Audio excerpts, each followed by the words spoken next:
ശ്രീമന്നാരായണീയം ദശകം 6 വിരാട് സ്വരൂപവർണ്ണനം. ശ്ലോകം 1. ഏവം ചതുർദശ ജഗന്മയതാം ഗതസ്യ പാതാളമീശ തവ പാദതലം വദന്തി പാദോർധ്വദേശമപി ദേവരസാതലം തേ കുത്ഭദ്വയം ഖലു മഹാതലമദ്ഭുതാത്മൻ. അല്ലയോ സർവശക്തനായ ഭഗവാനെ, ഇപ്രകാരം 14 ലോകങ്ങളായി രൂപം കൊണ്ടിരിക്കുന്ന നിന്തിരുവടിയുടെ ഉള്ളൻകാലിനെ പാതാളമാണെന്ന് പറയുന്നു.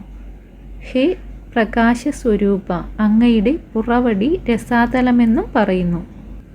അല്ലയോ അദ്ഭുത രൂപനെ, 2 നെരിയാണികൾ മഹാതലമെന്നും പറഞ്ഞു വരുന്നു.